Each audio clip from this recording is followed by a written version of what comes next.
Welcome back. So today we are going to talk about supervised learning. So that means that we will go closer to concrete algorithms. And more precisely, we will study concrete algorithms that are relatively easy to implement, such that you will be in good shape to start soon the data challenge. But first, we're going to do a bit of methodology. We are going also to do a bit of theory. And for that, we're going to choose some definitions such that the context is clear for everybody. So X, as before, is always the space of inputs where the data points live. These data points are associated to labels that live in a space Y. So previously with kernels, we often have chosen a space of outputs that was simply the set of real values. Here, Y can be something more general. So we are also given a training set, Sn, of pairs of xi, yi. And the supervised learning problem is to estimate a function h that gives you a label y given a data point x. Okay.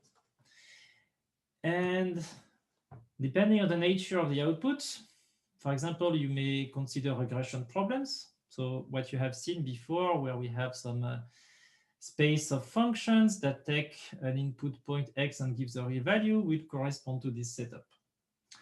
For classification, the labels can be binary. By binary here, we will always choose -1 and or +1, which will be more convenient for this class, but you can also choose 0 and 1 if you like. And there exists also a setup which is more general, which is called structured output regression, where y can be basically anything. Example of regression. So an example which is well suited to kernel methods, because this is a structured data. We have graphs and we have a value associated with a graph, which correspond to its capacity for a small molecule to inhibit a drug target. So that's a classical example. For classification, I already gave you the example of classifying cats and dogs, which is not the most exciting example that you may find for classification tasks. But this is just an illustration, and the goal is to find this prediction function that predicts -1 or +1 or cat or dog. Structured output is quite interesting, even so we are not going to cover it really in this class. We are simply going to mention it.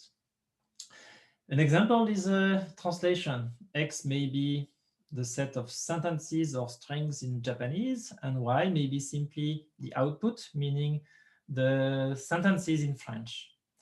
So this is an example which I did not choose myself. So Jean-Philippe Vert chose it because he actually speaks fluently Japanese.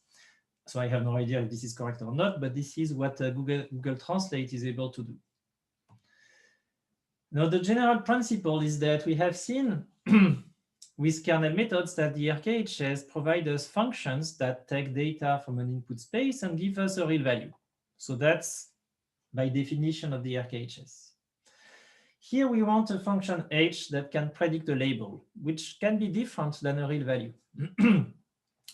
So we are going to call this function h the prediction function, and we are going to define it given a real valued function f. Okay. So for regression, this is easy. You simply take y, the set of labels, to be the set of real values, and you choose h to be equal to f. Okay, where f here is defined on the input set x and gives a real value, meaning that we have implicitly chosen z here, this set z, to be equal to x. For classification, we have a first discrepancy because the set of labels is not only a real value, more precisely, this is -1 or +1. So it's very natural given an input function f that takes a data point x and gives a real value, where again here this set z is simply x, the set x, to take the sign of f of x to define h. So this is very classical, and you already know that if you have learned how to use linear models. What is more interesting, I think, and this will be the only slide about this, is the case of structured output. For the case of structured output, the set of labels can be very large. Like in the previous example, we had the set of French sentences, so it's exponentially large. if the sentences have a finite length. And what we are going to do is h of x will be the argmax of our function f. So f will now take as input two things. It will take as input an input sentence and an output sentence, x and y, for the case of translation. And it will simply tell us how suited is the output y to the input x, such that this is natural to take the argmax over the set of outputs to define the prediction function h. Okay. So in terms of functions living in the RKHS, what is going to happen is that we are going to define an RKHS on the joint space x cross y, and thus defining functions that will take as input two sentences and give us a real value. Okay, that means that the set Z here is the product of the two spaces x and y.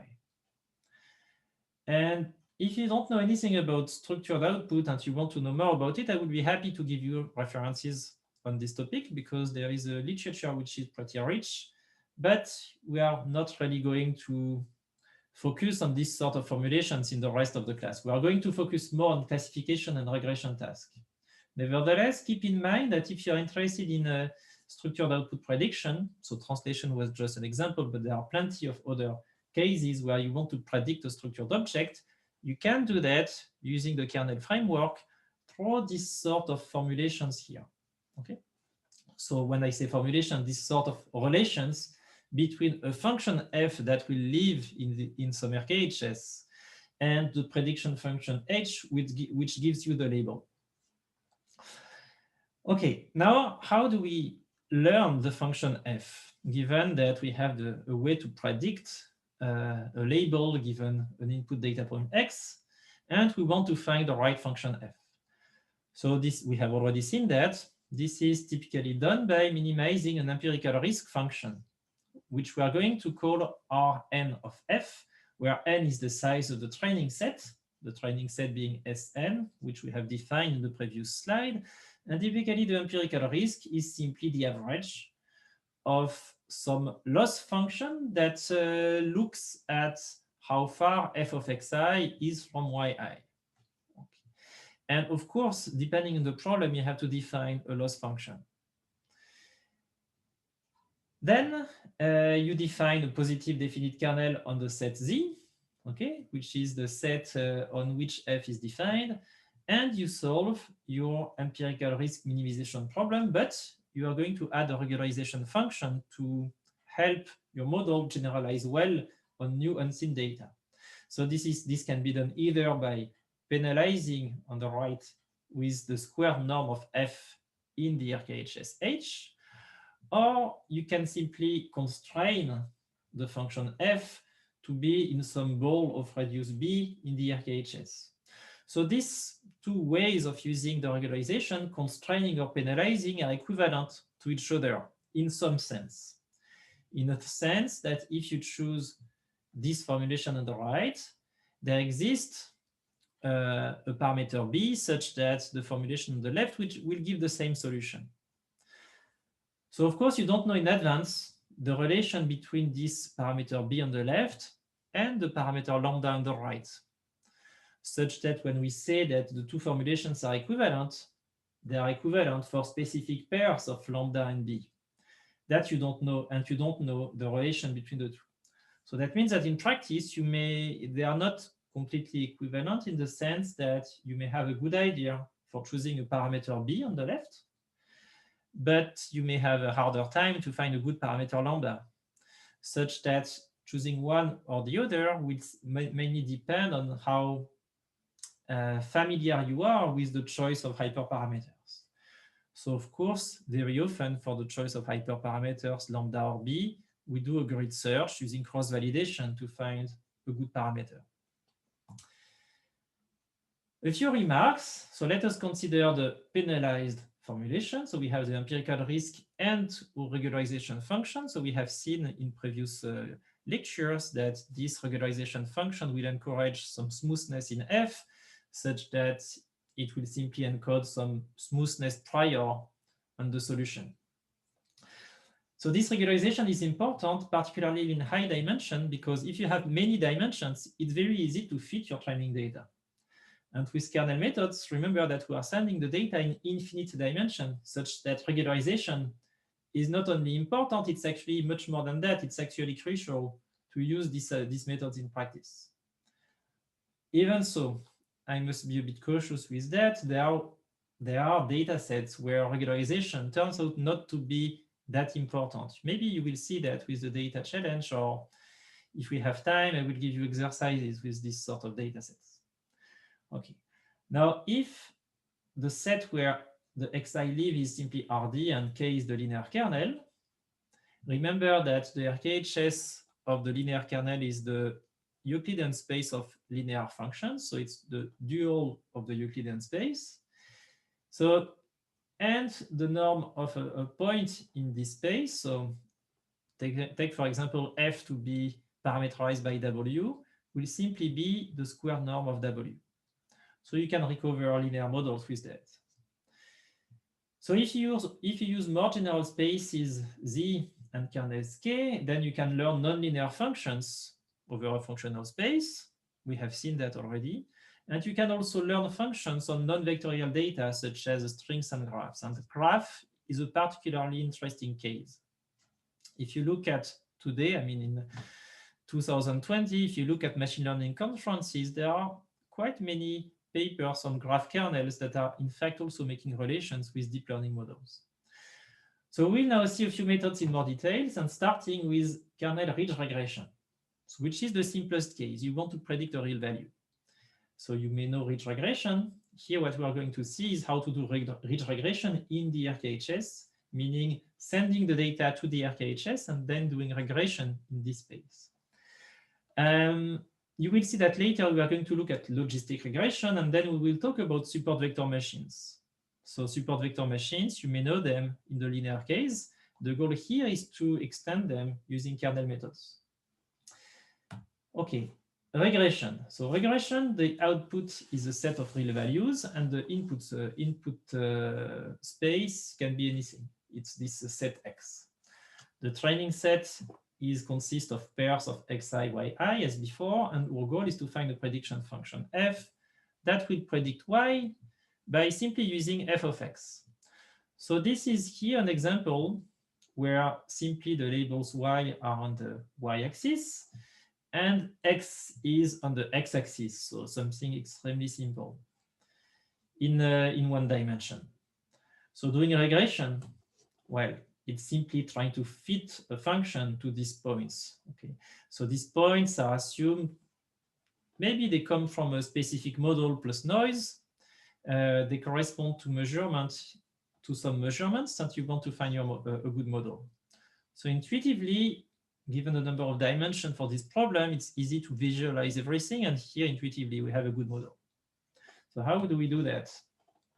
Well, we do that. We are going to do that using this empirical risk minimization approach. And the first thing to do is to choose a loss function. So for ridge regression, we choose a quadratic loss function, meaning the distance in some sense between the prediction f of x and the label y will be this quadratic function. So you fix your set of functions h. Let's say this will be some RKH as associated to a positive definite kernel. The least square regression formulation simply consists of minimizing f over the functional space big H, and you minimize your quadratic risk here. So I already said that in the previous slide, regularization is important. Especially in large dimension, these sort of problems can be very unstable. The problem can be maybe even ill-posed, meaning not admit a unique solution, but the main issue is instability. And you may get overfitting if this space of function h is too large. This is particularly true because here we are going to be able to minimize exactly this sort of functions. So let us now officially consider that h is some RKHS and that you have a positive definite kernel k defined on your data. You can now regularize using this square norm. So So the first effect is that it will prevent overfitting by penalizing non-smooth functions. And then remember that we have seen the representer theorem. So you know that any solution of this problem can be expanded as a linear combinations of these functions kxi. So we are going to look at a solution f hat of x that can be written as the sum of this alpha I, k of xi x, and we are going to look for the coefficients alpha I.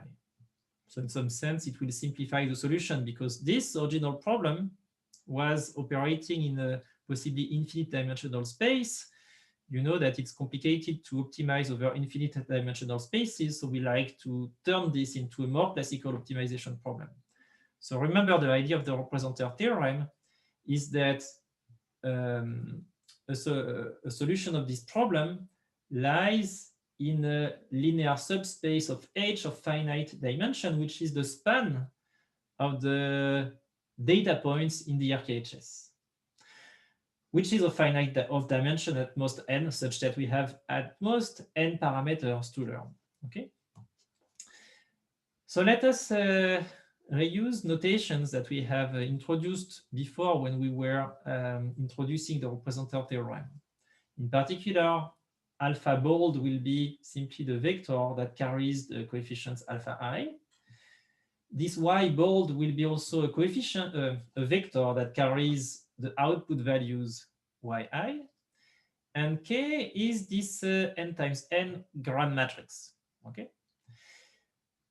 What is nice in terms of notation is that the vector that carries the predictions f hat of xi to f hat of xn, if you remember, this is only, it can be written as the matrix vector product k times alpha. If you are not convinced, you simply go back to the definition of f hat, you look at this parametrization, and then you will see that indeed there is a matrix vector multiplication if you consider only the training points as input. As usual, we have that the square norm of f hat is simply alpha transpose times k times alpha. This is something we did last time. And the kernel ridge regression problem from the previous slide, if you simply plug these relations here into the formula, into the empirical risk minimization formulation, what you get is simply this optimization problem over alpha, which is in Rn. So this is nice because this is now a convex optimization problem. And in fact, it's more than a convex optimization problem. It's a quadratic minimization problem, which is convex. And the regularization is here. And here we have the data fitting term, which is nothing else than 1 over n times the squared norm, Euclidean norm, of k alpha minus y. So you see that k times alpha is how you are going to approximate y. And here, this is how you are going to penalize alpha in some way, in a way which is consistent to the geometry induced by the kernel K. So how do you optimize such objective functions? So what you should know is that well, when you have a convex differentiable function, if you take the gradient of the objective and you find a point such that the gradient is equal to 0, then you are going to find a solution of the problem. It's going to be a global optimum is the function because the function is convex. But very often, this relation results in a system of equation which is nonlinear for the general case. So it's not very useful.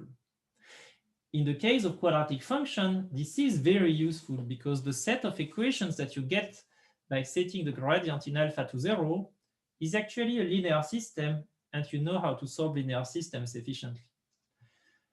So to get this relation here, I must admit that some of you may not, and maybe most of you are not familiar with computing gradients on the fly, or simply computing derivatives with respect to vectors. You are going to get more familiar with that. I mean, there are a few rules that are easy to implement and to learn. And they really resemble the rules that exist for functions in 1D. For example, here, the quadratic term becomes linear here when you consider the gradient.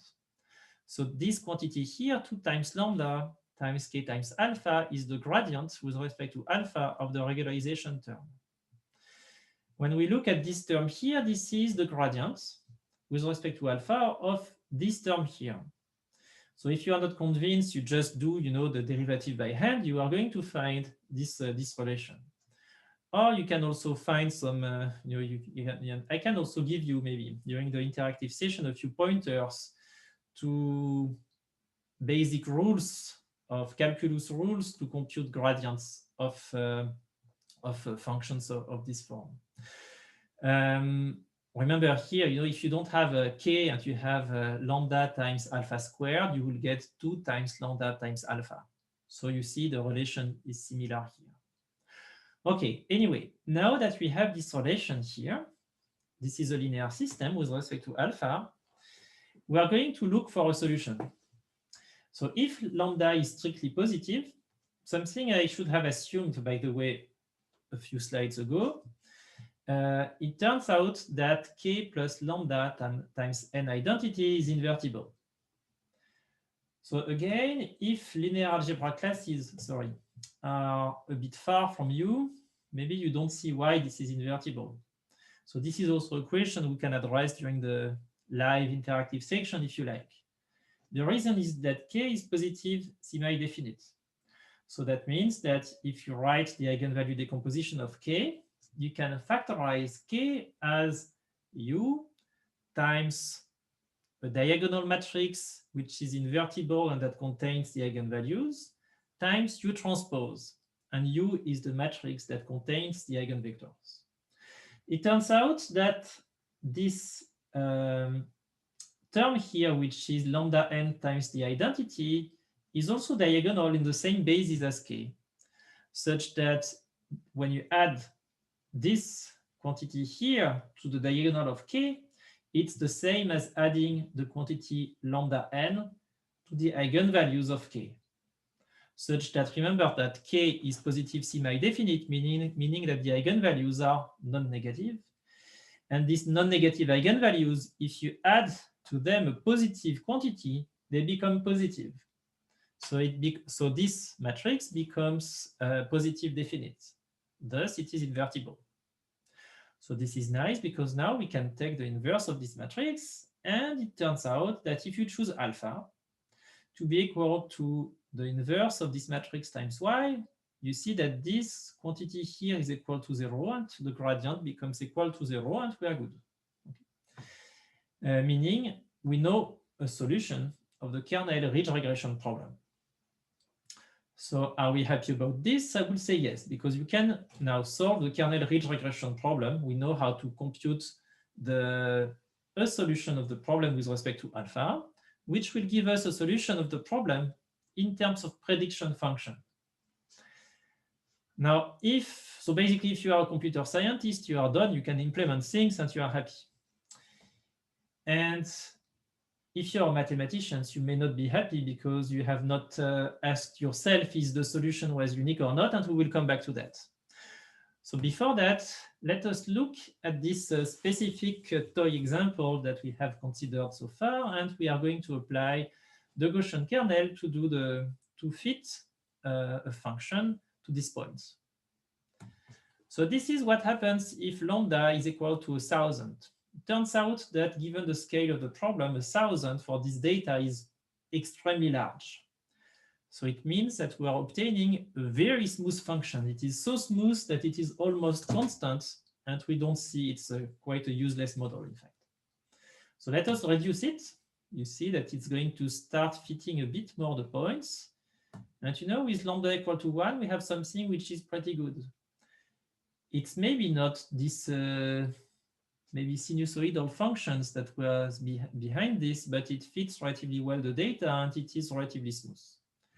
If I start reducing the regularization parameter lambda, things are still fine with this value. Here it's less smooth, and you see that when it becomes too small, it tries to fit too much the data, and we get part of the functions which are very unsmooth. Like at the beginning here, we have something that looks like an outlier, it will try to fit it too much. And then we get a prediction function, which probably is not going to generalize as well as the previous one. So this is really a toy example, by the way. But there are many cases where this is really what you observe in practice. I also had this example here. Now let us come back to this question of uniqueness of the solution, which in fact in practice is not very useful, but conceptually it will also give us something very interesting about the problem. So before the question was to find a coefficient alpha such that this was equal to 0. So the gradient of the objective is equal to 0. Now we know a solution such that this term here is equal to 0. But in fact, what does it mean for alpha to solve this linear system? It means that indeed you can set this term equal to 0, but another solution, the most general solution, consists of simplifying alpha such that this quantity here, which is a sort of residual, is in the null space of k.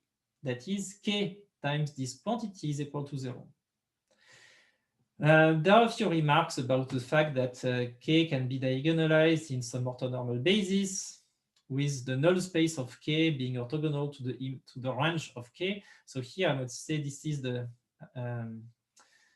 is something really unfortunate in mathematics, which is that there are many things that are called kernel, and the kernel of a matrix is also called the null space of the matrix, is the set of vectors such that k times this vector is equal to 0.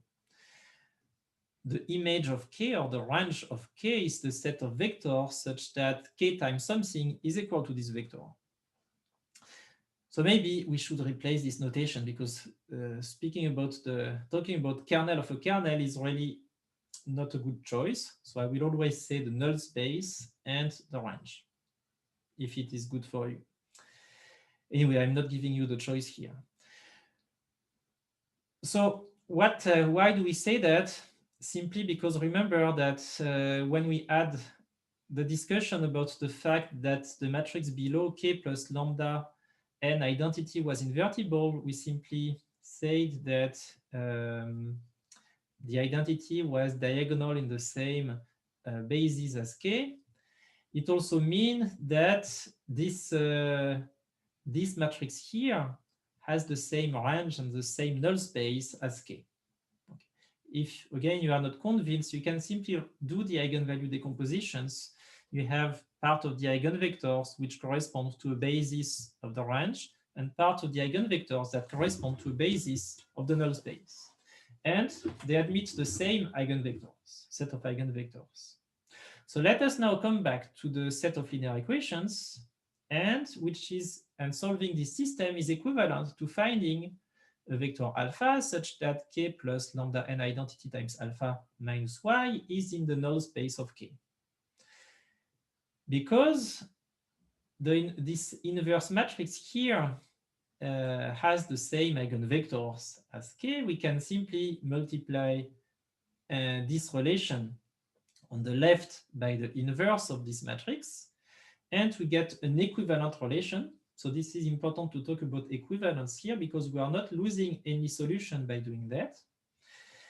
And we simply observe that we are looking for alpha such that alpha minus this inverse of this matrix times y is in the null space of k.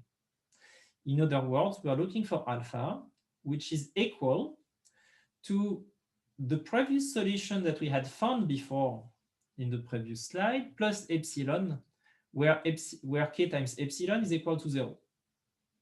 And this characterizes all of the solutions with respect to alpha. So of course, if k is positive definite, then there is a unique solution.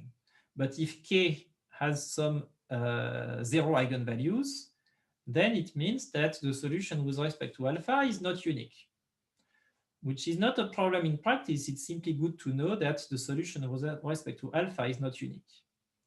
But there is an interesting remark, I think, to make, which is that If we consider two solutions, let's say alpha prime equal to alpha plus epsilon. So alpha, let's say this is any solution of kernel ridge regression. If you add epsilon such that k epsilon is equal to 0, you get another solution. Then we can ask ourselves, do they give different prediction functions? Remember that alpha is not a prediction function. These are parameters of a prediction functions. So let us look at the difference between these two prediction functions, f parameterized by alpha and f prime parameterized by alpha prime. If you take the square norm of it, if you use again, the notation in terms of, if you simply plug the exact relation, which is the sum of the alpha I kxi, here the sum of the alpha prime I kxi. If you use the classical trick by expanding this as an inner product and using the bilinearity of the inner product, you are going to obtain this relation that this quantity is equal to alpha minus alpha prime transpose times k times alpha minus alpha prime. But you know that alpha minus alpha prime, or more precisely alpha prime minus alpha, is equal to epsilon, which is in the null space of k. That means that this quantity is equal to 0. As a consequence, f is equal to f prime, meaning that even so these two parameters, alpha and alpha prime, are different, they gives the same prediction function, which is good. It means that the kernel ridge regression formulation has a unique solution, which is interesting because when you do, when you define a machine learning problem, sometimes you are only interested in making predictions, but sometimes you also want to do model interpretation, maybe interpreting the parameters that you are learning. And if there is no unique solution, it can be problematic in terms of interpretation. So here we know that kernel ridge regression has a unique solution, which can be expressed by several parameters alpha if k is not positive definite, if it is only positive semi-definite. Okay, now before we conclude this chapter on kernel ridge regression, let us look at what happens with the linear kernel. Because from the start, I often told you, doing kernel methods with a linear kernel is not very useful. And it turns out that for ridge regression, I was wrong. There is something really interesting that allows you to use kernel ridge regression with a linear kernel and do something useful in comparison to using a linear model directly. So of course, the prediction functions are going to be the same because you know that if you choose a linear kernel, your RKHS is the set of linear functions, and the two formulations are equivalent to each other. So they yield the same prediction function. So now why can it be useful to still use the kernel point of view? You are going to see that in terms of methodology, there may be a small difference that makes one method useful in some settings and less useful in some other settings. So let us consider data living in a Euclidean space. You take the linear kernel and you consider data points x1 to xn, and you put all of this data in this n times d matrix, where d is the dimension of the input data, and n is the number of training samples.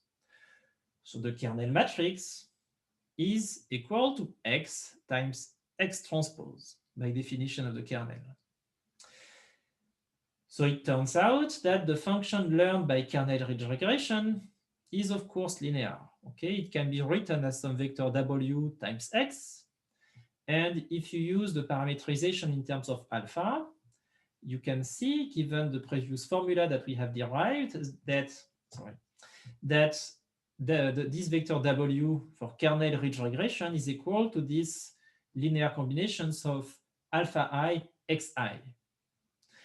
So that can be written as x transpose times alpha. And alpha, the solution that we have chosen was, remember, it was k plus lambda n identity inverse times y. So this will give you the vector w, x transpose times the previous solution for alpha. Okay, now maybe you don't remember, I mean, if you have used ridge regression recently, there is something that may look strange to you. So ridge regression is given by this formulation here. So this is the standard ridge regression, which is equivalent to kernel ridge regression with a linear kernel. But this is what you are supposed to do, to know how to do before starting this class. Okay. We have the linear model W transpose Xi. We have the regularization function on W. We can rewrite this as the minimization of this quadratic function with respect to W in RD. As before, what you can do is simply, because this is a convex quadratic function, you can simply compute the gradient, look at the resulting linear system and solve it. And if you do that, you obtain a solution W ridge regression, which is equal to X transpose X, which is the not X transpose as before, plus lambda n identity minus 1 times X transpose Y. So this looks different from the previous vector W given by kernel ridge regression. So it means that, of course, either someone made a mistake or these two quantities are equal to each other. So in fact, of course, it means that these two quantities are equal to each other. So there is something also good to know in general, which is called the matrix inversion lemma. For any matrices B and C, as soon as the dimensions make sense between B and C, it turns out that you have this relation. So if you have the inverse of this matrix on the right, we have the same quantity if we take the inverse of this other matrix on the left. Maybe this is something, if you don't know much about it, you can either look at the Wikipedia page about it, or we can also discuss that during the interactive session. It's actually very easy to show if you compute the singular value decomposition of the kernel matrix from the previous slide. Sorry, the singular value decomposition of the data matrix X. We are going to obtain, in fact, these relations relatively easy. So we get it. But now the question is, well, does it make any difference to choose one formulation with respect to another? In fact, it makes a difference because what will take you some time to compute this vector is solving the linear system. Something which is good to know as well is that you are never, if you have to compute these vectors here, you are never going to compute explicitly the inverse of this matrix here. You are instead going to use a solver for linear systems. For example, if the linear system is large, you can use a conjugate gradient method, for example. If it is smaller, there are more efficient methods. But the bottom line is that here we have a linear system to solve of dimension of size d times d. So we have this matrix here is d times d, where d is the dimension. And on the right, the dimension is n times n. And very often in machine learning, we need to discuss also the complexity of the methods. And a quantity which is important to know is that to solve a linear system, the traditional complexity is d cube. If this matrix here is of size d times d, it will be n cube if we have this matrix of size n times n. That makes a big difference because if d is smaller than n, if the dimension is small, it means that this formulation on the left is much more efficient in practice in terms of computation. But if the dimension is very large, much larger than the number of data points, then the kernel ridge regression formulation becomes very useful because it will be much cheaper to compute. So this is important. I think this is an important message, which goes beyond these questions about kernel ridge regression, which is that when you are dealing with linear algebra, there are lots of tricks that can change the complexity of the computations that you need to perform. And you need to be aware of that and to understand the linear algebra which is behind. So here it turns out that this kernel point of view gave us automatically this relation. Maybe you can also derive, this sort of tricks without thinking in terms of kernels, but in that case, the kernels gave us a solution. So I'm going to discuss, spend only, let's say, 10 seconds on variants of kernel ridge regression. And if you want to know more, feel free to spend a bit more, spend some time on these slides. Simply a few messages also that will complete this presentation of kernel ridge regression.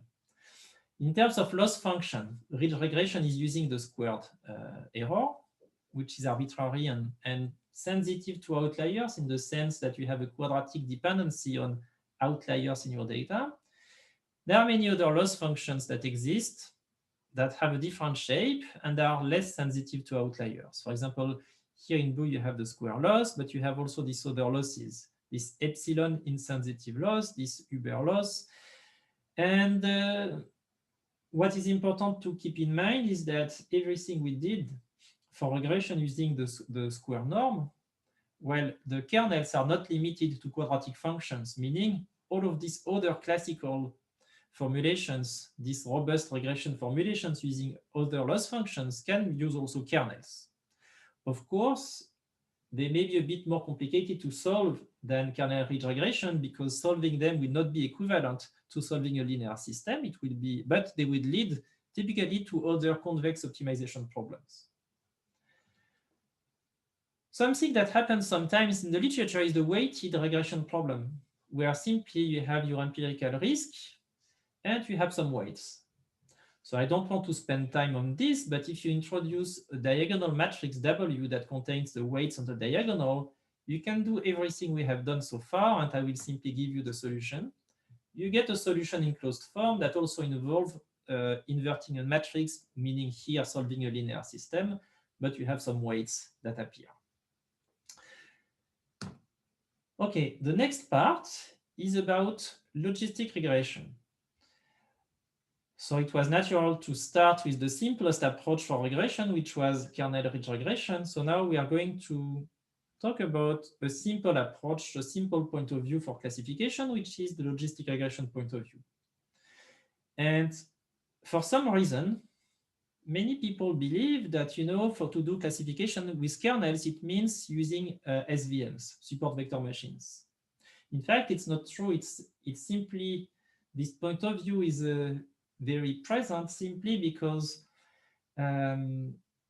historically, support vector machines was the first method that was using kernels. And then it was associated very strongly to the idea of kernels. But support vector machines use linear models, so they can be used without kernels. And logistic regression, which is using also linear models, can also use kernels, as we are going to see. So for that, we consider a binary classification setup, where now the outputs are binary, okay, -1 or +1. As before, we have our training set of n pairs, and the goal is to find a function f that gives an input, that gives a real value given an input data point, and the prediction is obtained by taking the sign of this prediction f of x. This is why this is convenient to use binary outputs -1 and +1, because it simply tells us that the relation between f and the prediction is simply a sign function. What do you do to do classification? What is natural to do is to consider a loss function that looks if a prediction is correct or not. And the most the simplest one we can think of is simply this 0,1 loss, which is simply equal to 1 if the sign of f of x is different than y and 0 otherwise. Remember that this is a loss. This is the price you pay each time you misclassify a point, and we are going to look at this misclassification rate on the training data. So if you consider the empirical risk using this 0,1 loss, it's easy to convince yourself that this is nothing else than the misclassification rate on the training data. So you explore your Hilbert space of function, your RKHS, and you regularize. So that's something which is very tempting to do, except that, well, the prime is non-smooth. The 0-1 loss is not even continuous, so it's hard to optimize. This is typically NP hard to solve. So in the literature, when you have an NP hard problem, so usually either you try to solve it using and find an approximate solution. That's a perfectly valid point of view. Or you change a bit the problem and you hope that the solution that you get for this other problem will be also a good approximation of the solution of the original problem. So that's the point of view that we are going to adopt, and we are going also to show later that this point of view is valid for many reasons.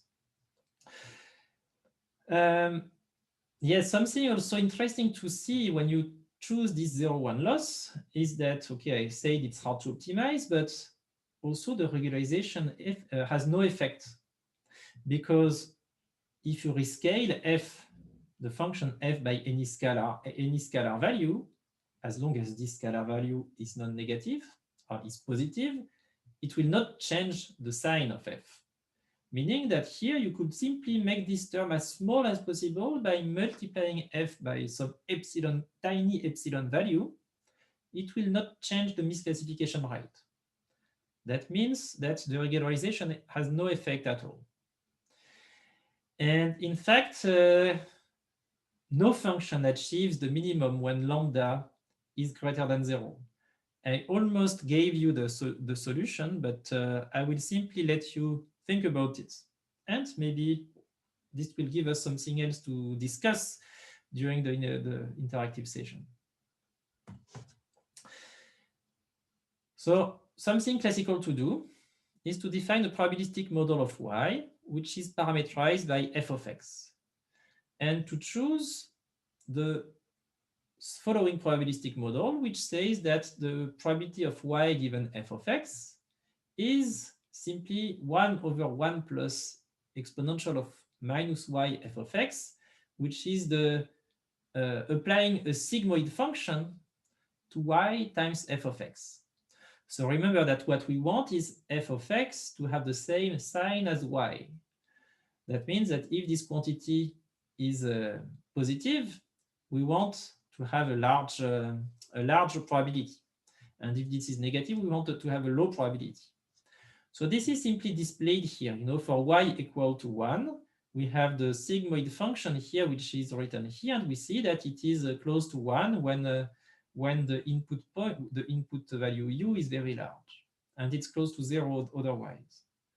So this is something very classical, and what we call the logistic loss is the negative conditional likelihood given by this probabilistic model.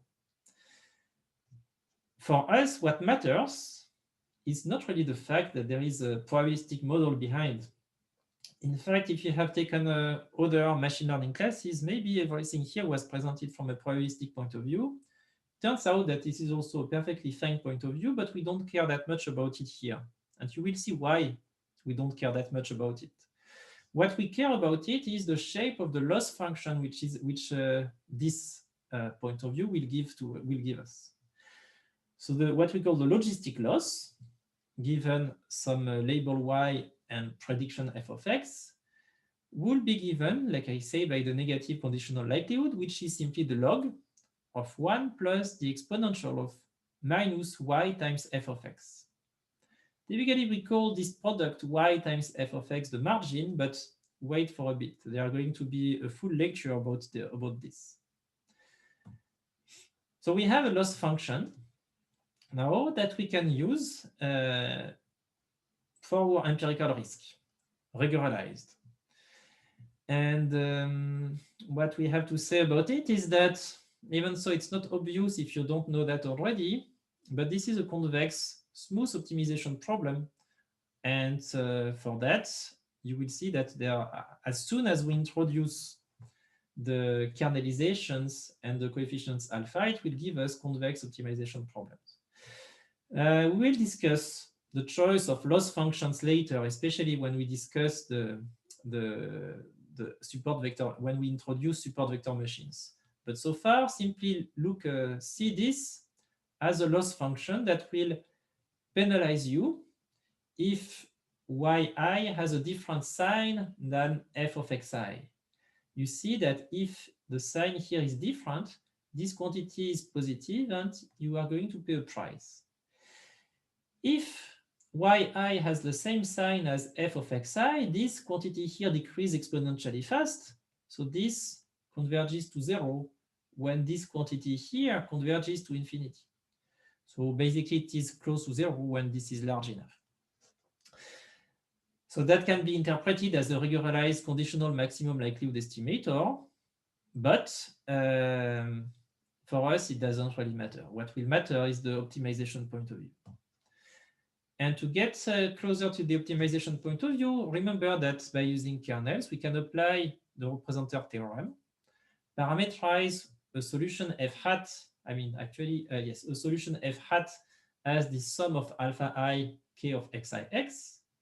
As before, we have these relations between the predictions in the training data and the square norm of f. And at the end, we get our kernel logistic regression formulation, which is simply the same as before, except that we have replaced the regularization by its corresponding term with respect to alpha. And here we have the data fitting term that also depends on alpha.